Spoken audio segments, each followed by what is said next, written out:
Good morning सभी को, good morning, good morning, good morning, अरे गुड इवनिंग सभी को, गुड मॉर्निंग कह रहे हैं, है ना। क्या हालचाल है आप लोगों का? पढ़ाई लिखाई चल रही कि नहीं चल रही है? अब धीरे धीरे आज 21 नवंबर हो चुके हैं। एक एक दिन, एक एक सेकेंड जो आपके बोर्ड एग्जाम को लेकर महत्वपूर्ण हैं निकल रहे हैं। ऐसे मानो कि आपके सांसें धीरे धीरे थम रही हैं, कम हो रही हैं।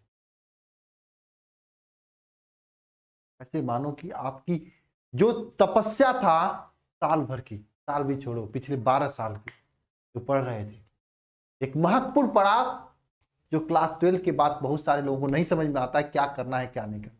ये 12th का रिजल्ट ही आपको डिसाइड करेगा कि आप क्या करोगे क्या नहीं करोगे। 12th में आ जाए 58%, कोई नहीं भेजेगा आपको नीट की तैयारी करने के लिए, कोई नहीं भेजेगा IIT की तैयारी करने के लिए। ये 12th का रिजल्ट हो रहा है। एक एक सेकेंड समझिए आंसू की तरह टिक टिक टिक टिक करके निकल रहा, जो कि आपके परसेंटेज को डिसाइड करता। मैं एक बात कहता हूं आपको, ये बात बहुत महत्वपूर्ण है। आपने पीछे क्या पढ़ा क्या नहीं पढ़ा, साल भर कैसे पढ़ाई किया, ये मैटर नहीं करता है। अंतिम समय में, इस समय में क्या पढ़ते हो, कैसे पढ़ते हो, किस रणनीति के साथ पढ़ाई करते हो, ये डिपेंड करेगा आपका परसेंटेज कितना आएगा। अरे भाई जो जुलाई में पीए पढ़े हो आप, वो भूल गया होगा, याद नहीं आएगा, याद नहीं आएगा। लेकिन इस टाइम अगर जो पढ़ोगे, इस टाइम अगर रिवीजन करोगे तो चीजें आपको याद आएंगी, वही चीजें आपको एग्जाम में काम देंगी, वही चीजें आपके एग्जाम में काम देंगी। तो भैया मेहनत करो। बहुत सारे बच्चे मैं आप जब मैं पढ़ाता था एप्लीकेशन में, बहुत सारे बच्चे उनके कई बार मैं नाम कहा भी हूं, लिया भी हूं नाम, कि मैंने देखा है बहुत सारे बच्चों को शुरुआत में तो बहुत अच्छे मेहनत करते हैं। अरे मेरे एप्लीकेशन में थे, अनुष्का थी, बहुत सारे बच्चे थे ऐसे, एक विशाल कुमार यादव था, मैं बहुत सारे बच्चों का नाम, सुनैना सुहाना, बहुत सारे बच्चों का नाम मैं ले सकता हूं जो शुरुआत में तो मेहनत कर रहे थे। एक जिद्दी ब्राह्मण सचिन पांडे था, शुरुआत में बढ़िया मेहनत कर रहा था शिखर बैच, लेकिन अंतिम आते आते पीछे रह गए। जबकि यही तो समय है आपको मेहनत करने का, यही तो समय है आपको पढ़ने का, यही तो समय है आपको अपने आप को तैयार करने का। इस समय क्यों पीछे हो गए आप? इस समय तो साथ साथ में कंधे से कंधे मिलाकर पढ़ाई करना चाहिए। इस टाइम में आपके 8-8 9-9 घंटे की क्लासेस चल रही है, पर उस टाइम में आपको तो साथ में मेहनत करना चाहिए था। आप कहाँ रह गए? देखो भाई, अगर आप पीछे हो, संकल्प लो, तैयारी फिर से शुरुआत करो, मेहनत स्टार्ट करो, निश्चित रूप से आपको अच्छा हो जाएगा।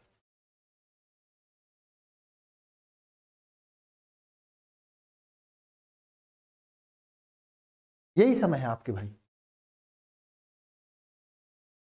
ठीक है, चलो क्लास स्टार्ट करते हैं। हाँ, एक चीज और है, टेस्ट रिजल्ट, कौन टेस्ट में टॉप किया है, किसको मिलेगा 5,000 रुपए। ये मैं अभी एनालिसिस कर रहा हूं आप लोगों की चीटिंग के बारे में। अच्छा ये बताओ, 5-7 क्वेश्चन तो गलत थे, फिर भी आप क्वेश्चन का सही आंसर कैसे दिया? मतलब मैंने क्वेश्चन को गलत आंसर डाला था वहां पे, आपने सही गलती आंसर कैसे दिया? इसका मतलब कहीं तो कहीं ना आपने चीटिंग किया। ये बात मैं सोनू केसरी जी को बहुत बहुत धन्यवाद बोलना चाहूंगा ना, उन्होंने मुझे बताई कि सर ऐसा हो रहा है। चलो कोई नहीं, जो टॉप करने वाला ना उसका टॉप लिस्ट देख लिया जाएगा, क्योंकि मैं रिजल्ट दिखाऊंगा आप लोगों को एक बार लाइव आके। बहुत सारे बच्चे का एक सेम नंबर है, 274 या 276 ऐसा करके नंबर है। उन सभी बच्चों को एक साथ करने के लिए मैं एक टेस्ट और रख रहा हूं, क्योंकि 5,000 रुपए वाली बात है। उसमें जो टॉप करेगा उसको मिलेगा। वो टेस्ट होगा संडे के दिन, उससे पहले मैं इसका रिजल्ट दूंगा, ठीक है। हालांकि टेस्ट सब लोग दे सकते हैं, फिर 5,000 रुपए उसको मैं दिया, बेहतरीन तरीके से होगा। उसमें आप लोग चीटिंग नहीं कर पाओगे, मैं उसका सॉफ्टवेयर अपडेटिंग कर रहा हूं उस तरीके से, ताकि तुरंत रिजल्ट नहीं शो करेगा, तुरंत आप नहीं करोगे आप।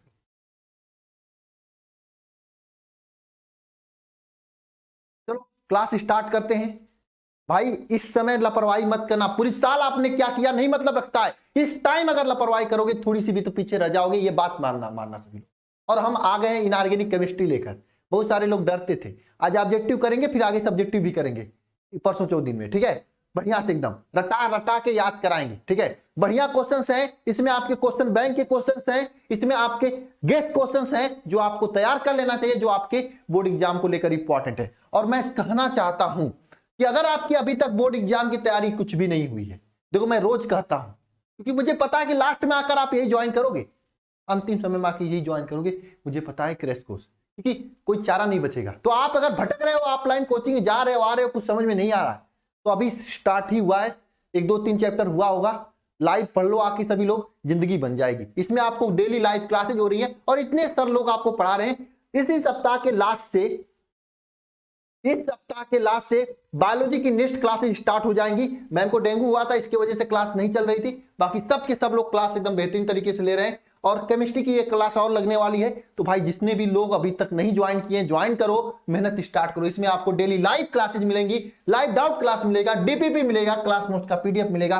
असाइनमेंट्स मिलेंगे, ऑनलाइन टेस्ट मिलेंगे, ताकि आपकी तैयारी बेस्ट हो सके। ये पूरी तरीके से आपको इसमें पढ़ाया जा रहा है, आप सभी लोग ज्वाइन करके मेहनत कर सकते हैं। तो चलिए क्वेश्चन स्टार्ट करते हैं हम लोग, ठीक है। कैसे ज्वाइन करना है सर? देखो भाई, ये नंबर है 930 577। या तो सबसे पहला काम आपको अल्फा इंस्टीट्यूट प्रो ऐप को डाउनलोड करना है, रजिस्ट्रेशन करना है, वहां पे जाके आप ज्वाइन कर सकते हैं। या फिर नंबर है, अगर कोई भी परेशानी होती है ज्वाइन करने में, तो 930 577 1375 इस हेल्पलाइन नंबर पे कॉल करके अपनी समस्या को बता कर सकते हैं, ठीक है। चलिए क्लास स्टार्ट करते हैं हम लोग। पहला क्वेश्चन आप सभी लोगों के सामने है, N3Cr2O4 के सीआर की समन्वय उप सहसंयोजन संख्या बताइए। उप सहसंयोजन संख्या किसका बताना? इस क्रोमीन का। देखो भाई, उप सहसंयोजन संख्या, मैं जब पढ़ाता हूं बच्चों को, इसका मतलब बताता हूं पड़ोसियों की संख्या। पड़ोसियों की संख्या मैं बताता हूं। सर पड़ोसियों की संख्या से क्या मतलब? देखो भाई, ट्रिक के साथ में समझना जरूरी है। पड़ोसियों की संख्या से क्या मतलब सर? पड़ोसियों की संख्या का मतलब इस क्रोमीन के आसपास कितने लोग हैं, वही आपकी उप सहसंयोजक संख्या होती है। तो सर ये बता दो, इस क्रोमीन के आसपास कितने लोग हैं? तो भैया यही 3 लोग तो हैं, तो इसका उप सहसंयोजक संख्या 3 हो जाएगी। कुछ रटने की, कुछ पढ़ने की जरूरत नहीं है, इसका उप सहसंयोजक संख्या। कुछ लोग 4 बता रहे हैं, भैया जी 4 नहीं होगा, क्योंकि Cr2O से O4 C2O4 एक ही चीज है, ये कोष्टक के अंदर है, मतलब एक ही है। इसके आगे 3 लिखा हुआ, मतलब 3 लोग इस Cr के पड़ोसी हैं, इसलिए इसका समन्वय संख्या कितना? 3 हो जाएगा। आया समझ में?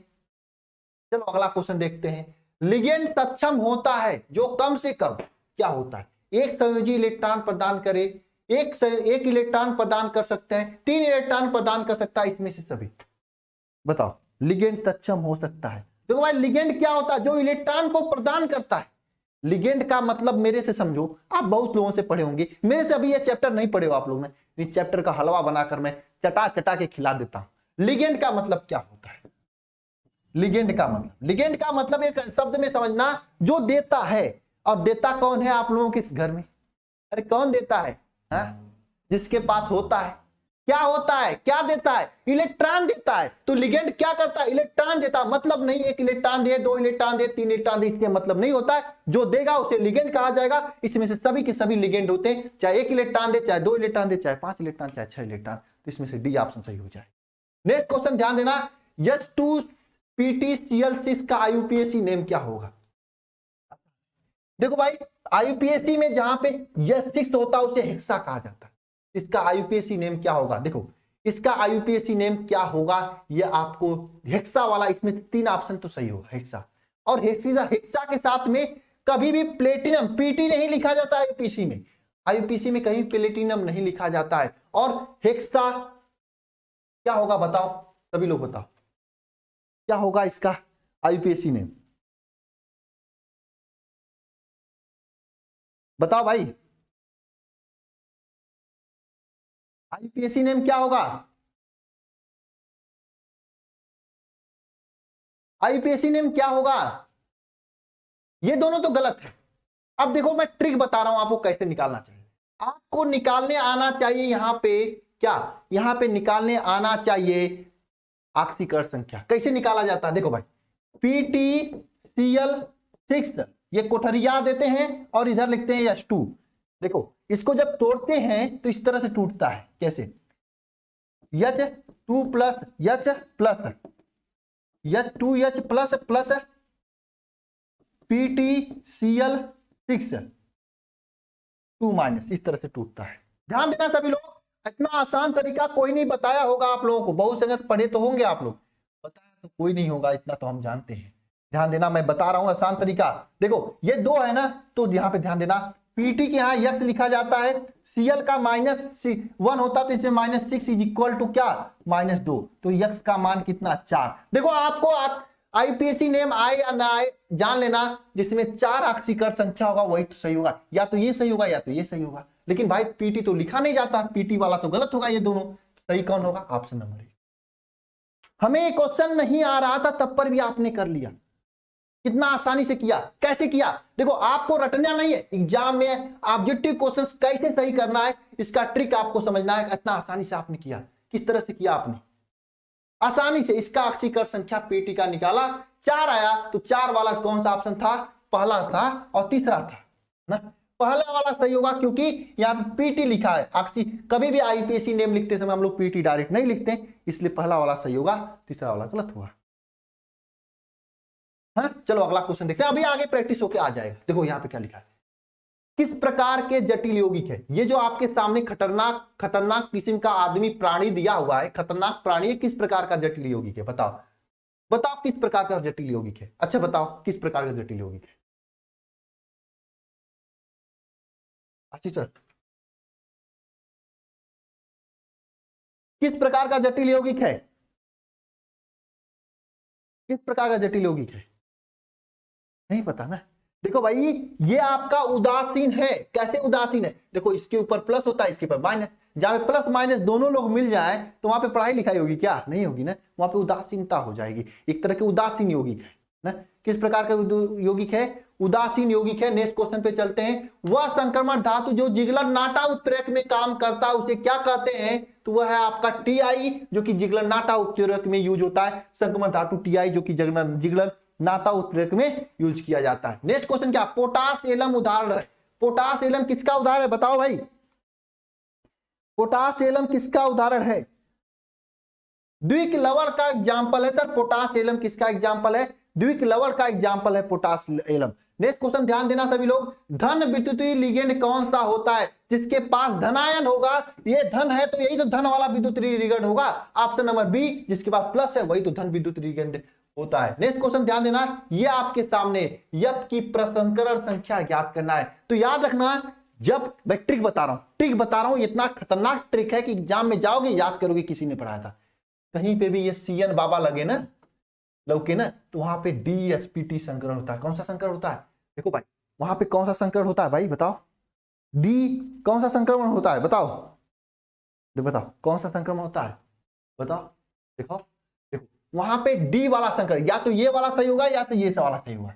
लेकिन कैसे देखा जाता है? यहाँ पे देखो 6 है ना, तो वही वाला संकरण सही होगा जिसमें 6 संख्या होगी। यहाँ पे गिनो, 3 हो गया प्लस 1 4, एक यह हो गया। देखो 3, देखो देखो जहां पे संख्या 6 होता है वही वाला। मैं ट्रिक बता रहा हूं। देखो यहाँ पे संख्या 6 है, कैसे? 3 तो पी हो गया, 1 यस हो गया, 2 डी हो गया ना। तो देखो 3 1 4 2 6, तो 6 यानी ये 6 वाला सही हुआ, ये वाला नहीं सही हुआ। क्यों? क्योंकि यहाँ पे 6 है, तो यहाँ पे देखो 2 पी है, 1 यस है, 1 डी है, तो 4 हो रहा है, 6 तो नहीं हो रहा है। इसलिए सही कौन सा होगा? सी वाला सही होगा। ट्रिक है भाई, ट्रिक है, एकदम सही ट्रिक है, एकदम सही ट्रिक है। फटेगा भाई फटेगा, एग्जाम में पक्का फटेगा, छपेगा भाई छपेगा एग्जाम में ऐसा क्वेश्चन। अगर सीएन देखना, देखो सीएन का मतलब क्या? आप लोग प्रबल विद्युत लिगेंड आप लोग सुने होंगे, दुर्बल विद्युत लिगेंड पढ़ाया होगा। जो भी सर आपने पढ़ाया, जो देखो भाई इस चैप्टर को मैं ट्रिक से उड़ाता हूं, ऐसा ट्रिक बता देता हूं, चैप्टर में दोबारा पढ़ने की जरूरत नहीं होती। ट्रिक मैं कराऊंगा, ऐसा सब्जेक्टिव क्वेश्चन भी कराऊंगा, टेंशन मत लेना, मैं सब पूरा ट्रिक बताऊंगा इसको। देखते ही आंसर ठोकोगे, ठोको टाली, देखते ही आंसर ठोकोगे। कैसे दिखाया ना मैंने आपको? 6 सीएन है तो 6 वाला सही होगा भाई साहब। सीएन होता है तो डी आगे आ जाता है, यानी प्रबल विद्युत लिगेंड होगा तो डी हमेशा आगे आ जाता है। प्रबल विद्युत लिगेंड में हमेशा डी आगे आ जाता है। दुर्बल होगा तो डी पीछे रहता है, प्रबल में डी आगे आ जाता है। सीएन कैसा? में कैसे डी प्रबल हो जाए ना। चलो आगे चलते हैं। ये देखो जटिल यौगिक की समन्वय संख्या क्या होगी।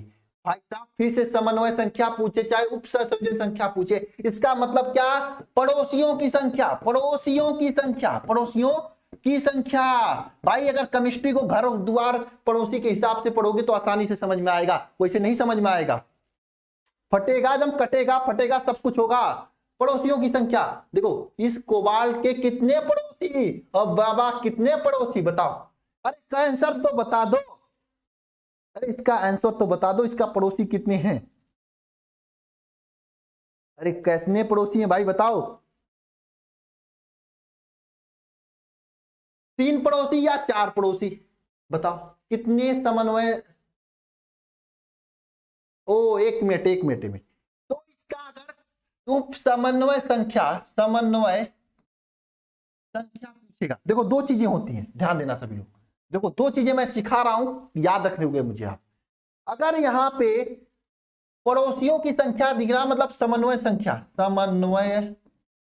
संख्या पूछे या फिर उप सह संयोजन संख्या पूछे, तो कितना पड़ोसी गिनोगे। देखो 2 पड़ोसी है 2 पड़ोसी है, कुल मतलब 4 होगी। लेकिन यहाँ पे समायोग पूछा है तो समायोग इसका 3 होगा। कैसे होगा क्यों होगा ये चीजें मैं आगे समझाऊंगा, अभी नहीं आगे मैं समझाऊंगा। 4 नहीं 3, समन्वय संख्या तो 4 होगा या उपसंयोजन संख्या, समन्वय संख्या या उपसंयोजन संख्या 4 होगा, लेकिन समायोग 3 होगा। कैसे होगा क्यों होगा ये आगे मैं समझाऊंगा, डोंट वरी परेशान मत हो। चलो नेक्स्ट क्वेश्चन चलते हैं। निम्न में से आकृति चतुष्फल की किसकी होगी बताओ।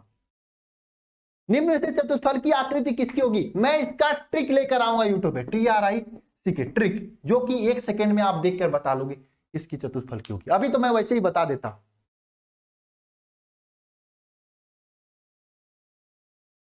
अभी तो वैसे ही बता देता हूं।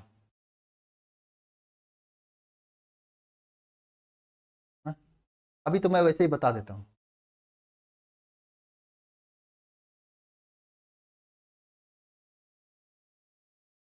बताओ, अभी तो मैं ऐसे ही बता दे रहा हूं।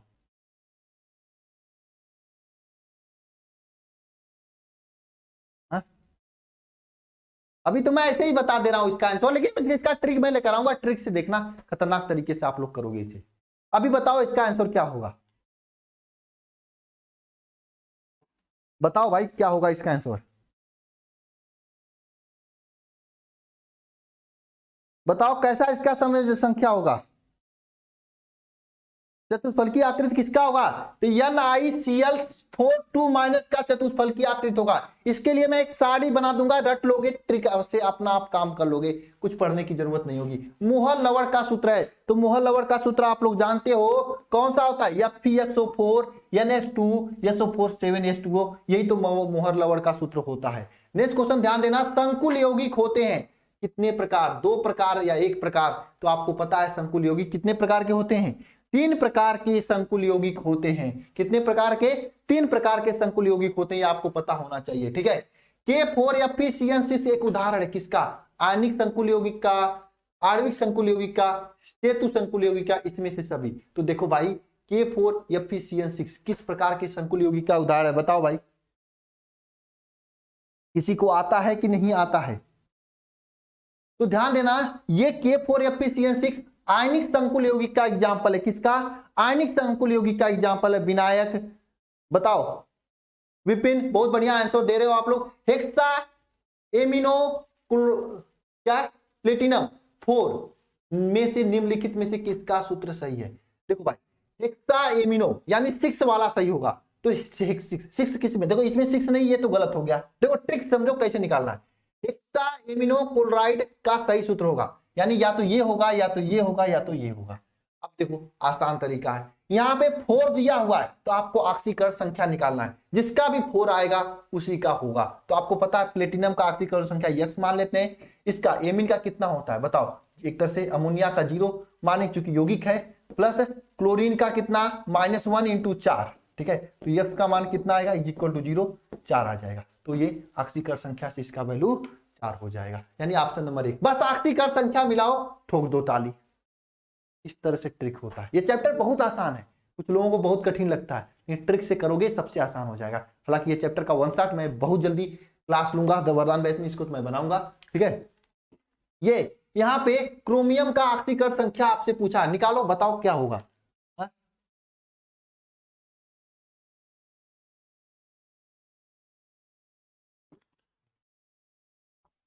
भाई मेहनत करो, मेहनत, इतना मेहनत करो कि पसीना ठंडी में आ जाए, ठीक है।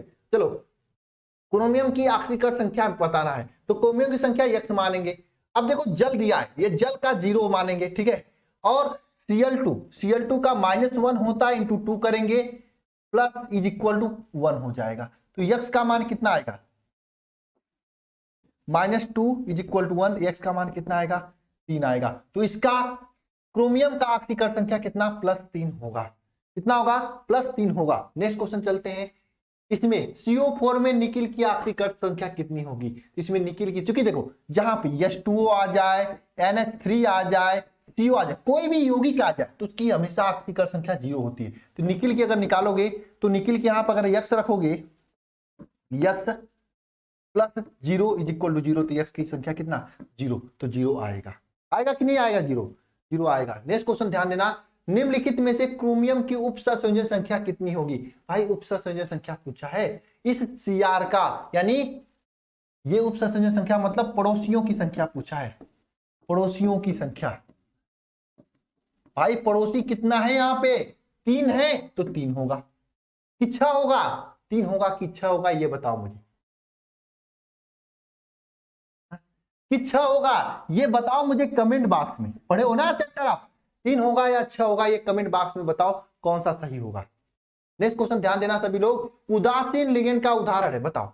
उदासीन लिगेंड का उदाहरण मैंने बताया, H2O है, NH3 है, ठीक है, ये CO, ये सभी के सभी उदासीन होते हैं, और ये सभी किसके उदाहरण, उदासीन लिगेंड की एग्जाम्पल है। निम्नलिखित में से कौन सा कार्बधात्विक यौगिक नहीं है, कार्बधात्विक यौगिक नहीं है, ये आपसे पूछा है। तो ध्यान देना, कार्बधात्विक यौगिक ऐसा यौगिक जिसमें कार्बन और क्या हो, कार्बन और हाइड्रोजन और धातु हो।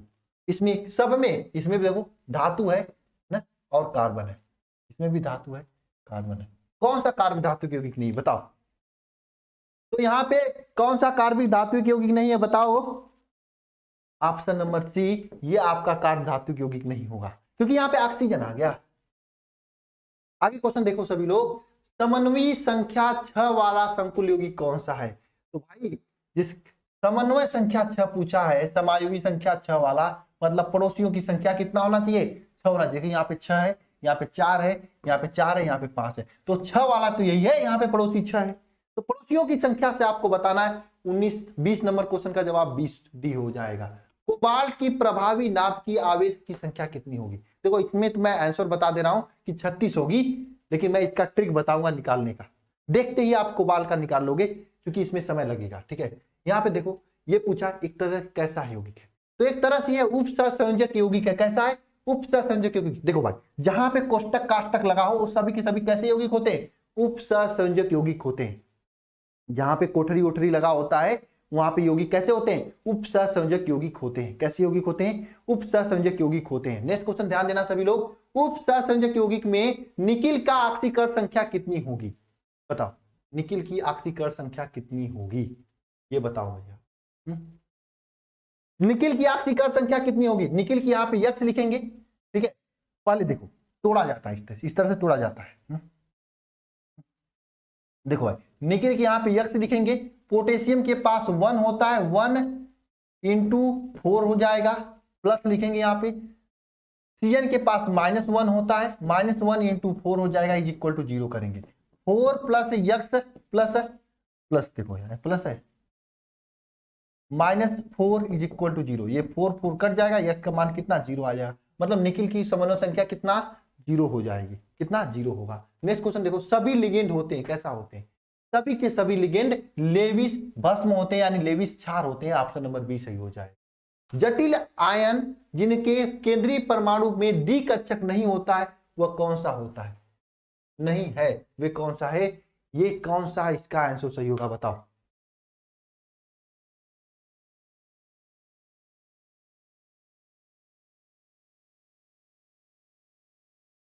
बताओ यहां से कौन में डी कक्षक नहीं है।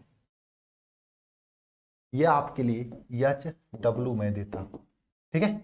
डी कक्षक नहीं होगा, डी इलेक्ट्रॉन नहीं होगा। बताओ इसका प्रसार करके देखा जाता है, पढ़े होंगे तो आंसर दे देंगे आप लोग, ठीक है। कौन सा कथन सत्य है, ठीक है। कौन सा कथन सत्य है। देखो भाई ये आपका चतुष्फलकी होता है, अनुचुंबकी होता है। ऑप्शन नंबर यहाँ पे 26 वाले क्वेश्चन का ए सही हो जाएगा। कौन सा सही हो जाएगा, ए सही हो जाएगा। कौन सा सही हो जाएगा बताओ, कौन सा सही हो जाएगा। हाँ बोलो, ये कौन सा चैप्टर है, कुछ लोग पूछ रहे हैं। उपसंयोजक यौगिक वाला चैप्टर, मुझे पता है बहुत कम लोग इसे पढ़े होंगे, है ना। बताओ भाई कौन सा सही होगा इसमें। ये वाला सही होगा, चतुष्फलकी अनुचुंबकी। चलो अगला क्वेश्चन देखते हैं हम लोग, ठीक है। निम्नलिखित में से कौन सा यौगिक अग्निशामक के रूप में यूज होता है। तो ध्यान देना CCl4 वाला यौगिक जो होता है अग्निशामक के रूप में यूज होता है। अगला क्वेश्चन ध्यान देना, धातु संक्रमण धातुएं प्राय अनुचुंबकी होती हैं। अनुचुंबकी होती, क्यों अनुचुंबकी होती है संक्रमण धातु, बताओ। संक्रमण धातु प्राय क्या होती है, अनुचुंबकी होती हैं। बताओ भाई क्यों अनुचुंबकी होते हैं संक्रमण धातु प्राय।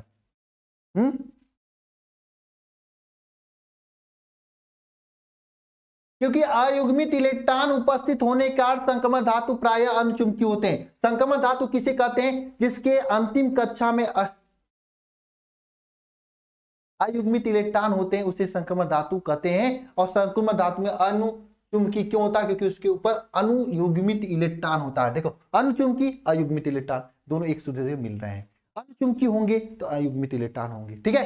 चलो नेक्स्ट क्वेश्चन, निम्नलिखित में से कौन सा रंगीन यौगिक बनाता है। तो रंगीन कौन बनाता है, NO2 तो रंगीन बनाता है। निम्नलिखित में से कौन सा रंगीन बनाता है, तो NO2 आपका रंगीन बनाता है। कौन बनाता है, ऑप्शन नंबर बी NO2। निम्नलिखित में से यमयन की ऑक्सीकरण संख्या कितनी हो, न्यूनतम ऑक्सीकरण संख्या कितनी होगी। देखो भाई न्यूनतम ऑक्सीकरण संख्या यमयन का किसमें होगा, यह आपसे पूछा है। तो ध्यान देना यहाँ पे इसकी यमयन क्या यक्स रखोगे, इसका मान देखो प्लस -2 × 2 करोगे तो इसका यक्स का कितना आ जाएगा, +4 आ जाएगा। यहाँ पे करोगे तो यमयन का 4 दूनी 8/3 आ जाएगा, ठीक है। यहाँ पे करोगे 7 दूनी 14/2 आ जाएगा, ठीक है ना। लेकिन यहाँ पे करोगे तो सबसे कम इसी का होगा न्यूनतम, ठीक है।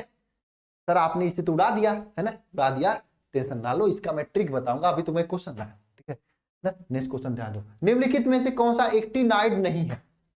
तो आपको पता है टर्बियन जो होता है ये एक्टिनाइड नहीं होता है। कौन, टर्बियन आपका एक्टिनाइड नहीं होता है। निम्नलिखित में से कौन सा रंगीन बनाता है, रंगीन तो NO2 बनाता है, आप लोगों को पता है। निम्नलिखित में से सर्वाधिक ऑक्सीकरण संख्या वाला यौगिक कौन सा होता है, तो मैग्नीज, यमयन आपका सर्वाधिक ऑक्सीकरण संख्या वाला यौगिक होता है। चैप्टर नहीं पढ़े हो क्या आप लोग। संक्रमण धातुएं प्राय अनुचुंबकी होती, क्योंकि अयुग्मित इलेक्ट्रॉन की वजह से अनुचुंबकी होती। क्वेश्चन रिपीट हो गया, छोड़ो जाने दो। 3D श्रेणी के तत्व कहां से कहां तक पाए जाते हैं, तो science teacher Vipin Kuldeep Sunday Monday Friday को नहा कर नहीं आते हैं, इस हिसाब से करोगे तो 21 से 30 तक के जो तत्व होते हैं ये क्या होते हैं, 3D श्रेणी के तत्व माने जाते हैं। अगला क्वेश्चन ध्यान देना, CuSO4 के घोल में एक लोहे का चुंबक डालने पर लोहे का कलर नीला में परिवर्तित हो जाता है। किस कलर से नीले में परिवर्तित होता है बताओ। तो भूरे रंग से नीला में परिवर्तित हो जाता है। किससे, भूरे रंग से नीला में परिवर्तित हो जाता है लोहे का कलर। किससे, भूरे रंग से नीला में परिवर्तित हो जाता है। संक्रमण धातु होते हैं, कैसे होते हैं बताओ। डी खंड के तत्व क्या कहे जाते हैं, संक्रमण धातु कहे जाते हैं। संक्रमण तत्वों की इलेक्ट्रॉनिक विन्यास, सामान्य इलेक्ट्रॉनिक विन्यास क्या होता है, n-1 D1 से 10 ns⁻1 से 2। यह संक्रमण तत्वों का सामान्य इलेक्ट्रॉनिक विन्यास होता है ना। सामान्य इलेक्ट्रॉनिक विन्यास ये होता है। नेक्स्ट क्वेश्चन डालो, लोहे पे जंग लगने की प्रक्रिया, लोहे पे जंग लगने से रोकने के लिए सबसे अच्छा तरीका क्या होता है बताओ। आयरन कैथोड बना कर दें, खारे जल में रख दें, ए और बी दोनों। बताओ लोहे पे जंग लगने से रोकने के लिए सबसे आसान तरीका कौन सा होता है, कोई बताएगा मुझे। लोहे पे जंग लगने से रोकने के लिए सबसे आसान तरीका कौन सा होता है, हाँ?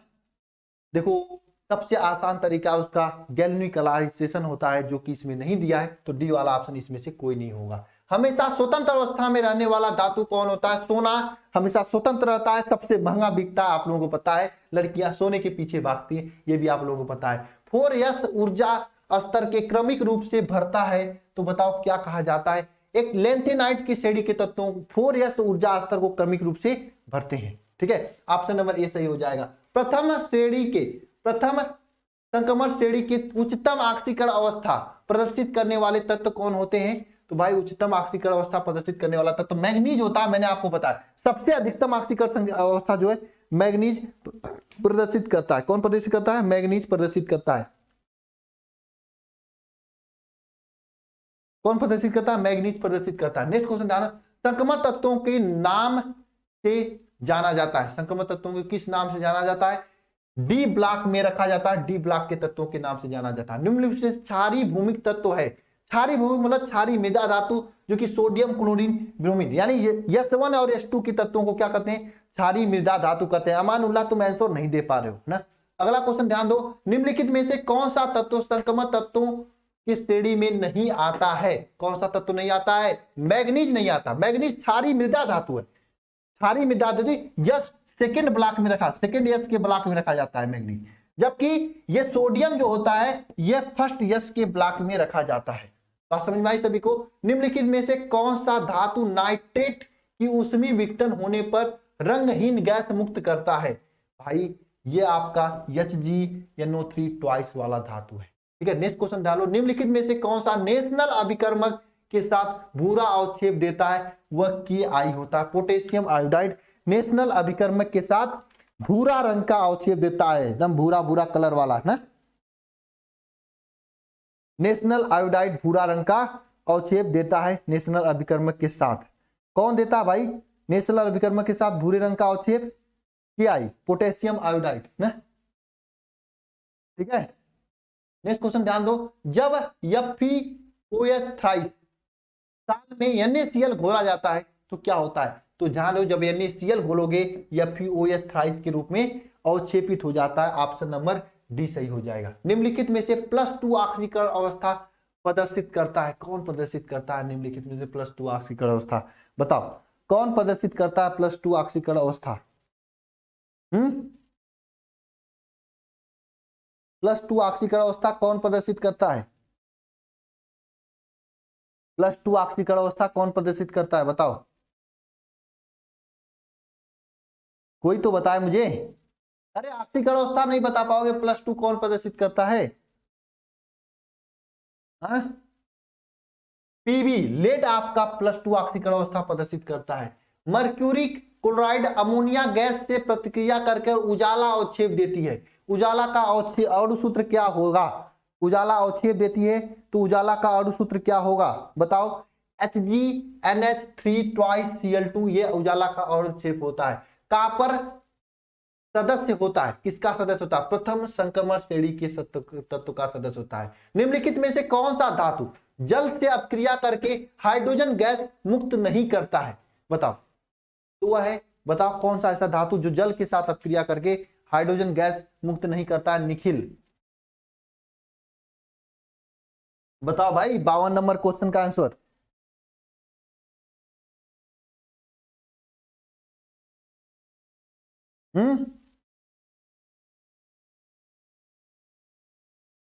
कौन नहीं करता है? बताओ,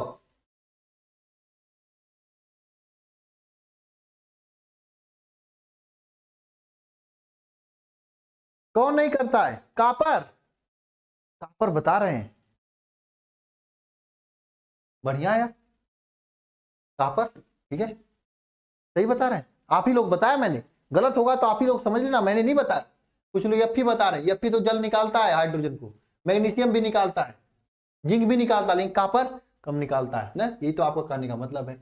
आवर्त सारणी में वर्ग 16 की ऑक्सीजन के अलावा पाए जाने वाला अन्य तत्व है, तो OS सब है भाई भाई, तो यहाँ पे सल्फर पाया जाता है वर्ग 16 में ऑक्सीजन के अलावा। कौन? सल्फर पाया जाता है। ओलियन का सूत्र है, बताओ ओलियन का सूत्र क्या है? बताओ, H2S2 H2O7 ये ओलियन का सूत्र होता है। नेक्स्ट क्वेश्चन ध्यान देना यहाँ पे, अभिक्रिया, ये अभिक्रिया जो है ये ताप बढ़ाने पर क्या होगा, ताप बढ़ाने पर अभिक्रिया क्या होती है। आपने लास्ट का नियम पढ़े होंगे जिसमें ताप बढ़ाने पर किसी भी रासायनिक अभिक्रिया का वेग क्या होता है, यह आपको स्पष्ट रूप से पता होगा। क्या होता है, ताप बढ़ाने पर रासायनिक अभिक्रिया का वेग उत्पादन NH3 की ओर उत्पादन बढ़ेगा, मतलब ऑप्शन नंबर 1 सही हो जाएगा। नल का सूत्र है, नल का सूत्र क्या है, नल जल का सूत्र क्या होता है, H2O होता है ना। ठीक है, नेक्स्ट क्वेश्चन ध्यान दो, निम्नलिखित में से सबसे बड़ा बॉन्ड कोण कौन बनाता है, तो बताए NH3। अमोनिया के पास 2 लोन पेयर इलेक्ट्रॉन होते हैं और ये तीनों हाइड्रोजन को प्रतिकर्षित करके नीचे कर देते हैं, तो सबसे बड़ा बॉन्ड कोण कौन बनाता है, NH3 ही बनाता है। ऑप्शन नंबर डी सही हो जाएगा। साधारण नमक का सूत्र क्या होता है, साधारण नमक का सूत्र NaCl होता है। साधारण नमक का सूत्र क्या, NaCl होता है। टिन का सूत्र क्या होता है, SN, टिन का सूत्र NaCN होता है। ठीक है, कार्बन का इलेक्ट्रॉनिक विन्यास क्या होता है, तो 1s2 2s2 2p2 2 2 4 2 6, ये तो कार्बन का इलेक्ट्रॉनिक विन्यास होता है। नेक्स्ट का जाने NaOH बताओ क्या है, NaOH एक क्षार है। NaOH क्या है, एक क्षार है ना। नेक्स्ट क्वेश्चन ध्यान दो, C2 में कार्बन बांड और पाई बांड की संख्या क्या होगी, तो C 2 कार्बन C इस तरह से। तो यहां पे देखो पहला जो बांड होता है इसे सिग्मा बांड कहा जाता है, बाकी दोनों को पाई पाई कहा जाता है। तो इसमें क्या है बताओ, इसमें क्या होगा C2 में बताओ, सिर्फ 2 पाई होंगे। अरे बताओ, ये आपको होमवर्क देता हूं, सिग्मा बांड पाई बांड आपको निकालना है। 62 नंबर क्वेश्चन आपका होमवर्क है। ठीक है, हालांकि अब मैं देख रहा हूं आप लोगों को ठीक से आंसर नहीं बता पा रहे हो, इसका मतलब इसका 1 शॉट चाहिए आप लोगों को, इसका मतलब इसकी क्लासेस चाहिए। और मैं सभी से कहना चाहता हूँ क्लासेस स्टार्ट बहुत बेहतरीन तरीके से वरदान बैच में चल रही है। आप सभी लोग ज्वाइन करें, मेहनत करें सभी लोग, क्योंकि अंतिम समय तो यही चल रहा है। इस टाइम में लापरवाही करोगे फिर कहाँ जाओगे आप लोग, कहीं जगह नहीं होगा जाने के लिए, रोने के सिवा कुछ नहीं बचेगा आप लोगों के पास। चलो अगला क्वेश्चन देखते हैं, किस अणु का द्विध्रुव आघूर्ण शून्य होता है, तो Cl2O2 का द्विध्रुव आघूर्ण शून्य होगा, बाकी द्विध्रुव आघूर्ण अलग अलग होगा।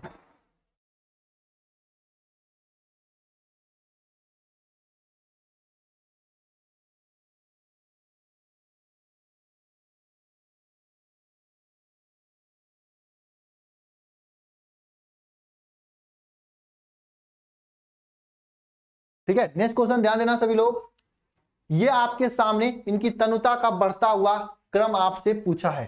ठीक है, क्वेश्चन कहां गया यार,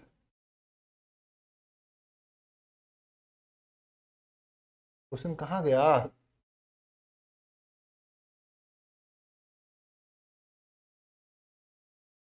सिलिका तथा हाइड्रोजन फ्लोराइड के प्रतिक्रिया के फलस्वरूप, क्वेश्चन एक क्वेश्चन मिस्टेक हो गया यार, एक मिनट, एक क्वेश्चन मिस्टेक हो गया। रितिका कुमारी भाई, ये सब आपके एग्जाम में पूछे जाते हैं, उठा के देख लेना एग्जाम। सिलिका तथा हाइड्रोजन फ्लोराइड की क्रिया के प्रतिस्वरूप क्या बनता है, सिलिका तथा हाइड्रोजन फ्लोराइड, सिलिका मतलब Si तथा हाइड्रोजन HF के साथ क्रिया करने के बाद क्या बनता है, तो ध्यान देना क्या बनेगा, H2 SiF4 बनता है। ऑप्शन नंबर सी सही हो जाएगा। ठीक है ना, ये रिएक्शन कैसे होता है ये आगे मैं आपको बताऊंगा। चलो अगला क्वेश्चन ध्यान दो, बिस्मथ तत्व की अस्थायी इलेक्ट्रॉनिक विन्यास कितना होता है, तो +3 होता है। बिस्मथ की अस्थायी इलेक्ट्रॉनिक विन्यास कितना, +3 की +5, बताओ कि दोनों। देखो नाइट्रोजन से नीचे जाओगे बिस्मथ तक, Bi बिस्मथ तक, तो ऊपर से नीचे जाने पर क्या होता है, इलेक्ट्रॉनिक विन्यास जो है बढ़ता है। इसका +3 होता है, इसका +5 होता है। ठीक है, बात समझे, बिस्मथ का क्या होगा 5 होगा, +3 नहीं होगा। ठीक है, वैसे बहुत सारे लोग +3 भी बताते हैं, +5 भी बताते हैं, लेकिन अगर अच्छे से पढ़ोगे तो +3 ही होगा।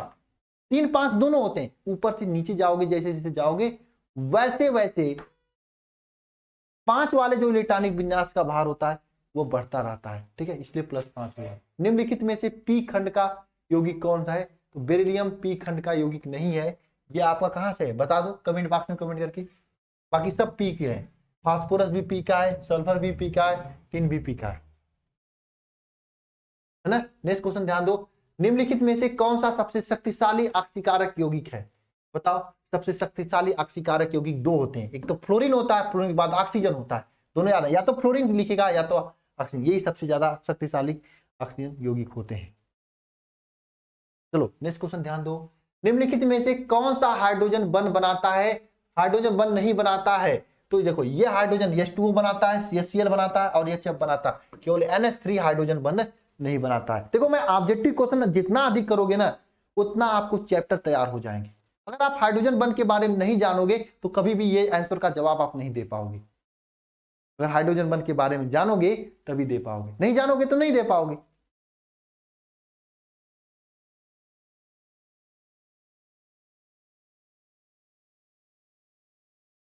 है ना, तो हाइड्रोजन बंध के बारे में जानोगे तभी तो बता पाओगे। और एग्जाम में पूछा जाता है हाइड्रोजन बंध, कभी नहीं क्वेश्चन ऐसे ही पूछे जाते हैं। ठीक है, नेक्स्ट क्वेश्चन देखो, H2SO4 है, बताओ कैसा है H2SO4? एक तरह का अम्ल है H2SO4।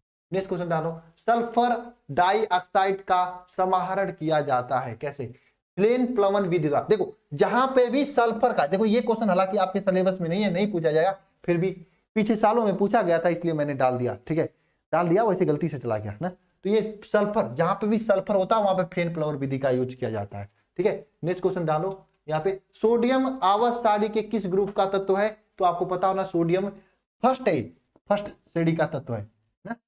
आगे क्वेश्चन देखो, यहाँ पे XeF4 की आकृति कैसी होती है? यह आपके लिए होमवर्क देता हूं, इसका ट्रिक मेरे पास है। XeF4 की आकृति कैसा होता है मैं इसके लिए अलग अलग वीडियो बनाकर लेकर आऊंगा जो कि आपके लिए आगे ले जाएगा, बहुत महत्वपूर्ण होगा ये इस केमिस्ट्री के लिए। ठीक है, बल्बों में बढ़ने वाला कौन सा गैस होता है?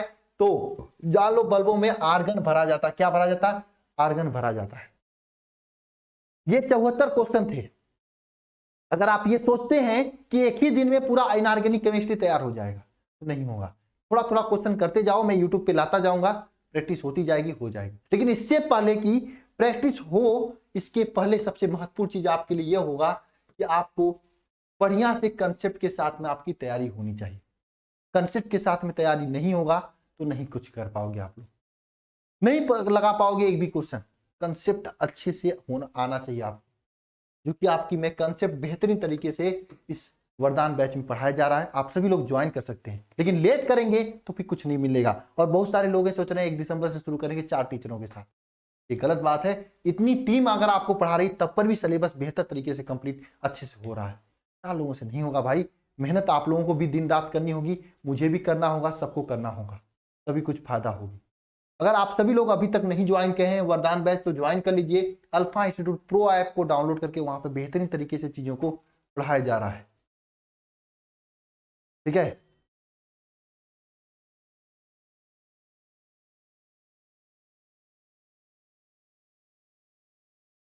दो क्वेश्चन रॉन्ग है। अब मैं बात कर लेता हूं टेस्ट की, टेस्ट रिजल्ट की। जो उस दिन टेस्ट रिजल्ट हुआ था उस टेस्ट में आप लोग टॉप कर दियो, गलत आंसर का भी गलत आंसर देकर। वाह, गलत क्वेश्चन का गलत आंसर देकर आपने टॉप किया है। टॉपर तो गलत है, इसका मतलब आपने चीटिंग किया है। चीटिंग किस लेवल का हुआ है मुझे पता चल गया, सोनू केसरी जी ने इसमें मेरा हेल्प किया है। मैं उस सभी को जांच के लिए मैं बना दिया हूं, 1-2 लोगों सर को बता दिया कि जांच करिए ये लोग बच्चे कितने सेकंड में क्वेश्चन का जवाब, क्वेश्चन रिस्पांस टाइम देखो कि कितने सेकंड में कौन से क्वेश्चन का जवाब दिए हैं।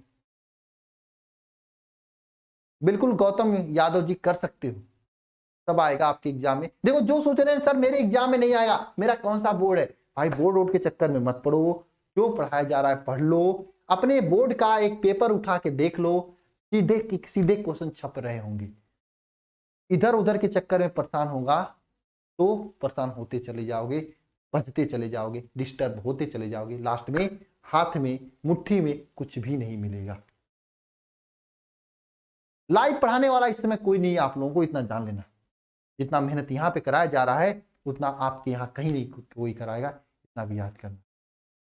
बिल्कुल मस्ती अवनी, जैसे मैंने फिजिक्स के सभी ऑब्जेक्टिव का 1 शॉट लिया था, आने वाले दिसंबर के महीने से पहले ही हम लोग क्योंकि अब मैं चीजें सही हो रही है, मेरा तबीयत गड़बड़ था, मैं तबीयत सही होगा, मेरा 20 तारीख के बाद इंजेक्शन नहीं लग रहा है, आज दवा पे मैं चला हूँ, दवा पे सही चला हूँ, मतलब सही है, मतलब तबीयत आराम है, थोड़ा थोड़ा मैं इंप्रूव करूंगा, मैं कर लूंगा। उसके बाद फिर पूरा ऑब्जेक्टिव, पूरा सब्जेक्टिव, पूरा न्यूमेरिकल की पीडीएफ क्लासेज बेहतरीन तरीके से हम लोग लाएंगे, टेंशन मत लेना, ठीक है।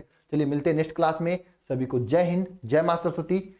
आप सभी लोग मेहनत करें, खूब मेहनत करके पढ़ाई करें, यही मेरी दुआएं हैं, यही मां सरस्वती से कामना है। आप सभी लोग अपने मम्मी पापा का नाम रोशन करें, आप सभी लोग दिन रात एक करके पढ़ाई करें और सभी लोग बोर्ड में 90+ लाएं। अगर मेरे से भी कुछ सहयोग चाहिए आपके लिए तो आप निसंकोच आप कह सकते हैं, मेरे से जितना होगा मैं अपना 100% आप लोगों के लिए दूंगा, ठीक है।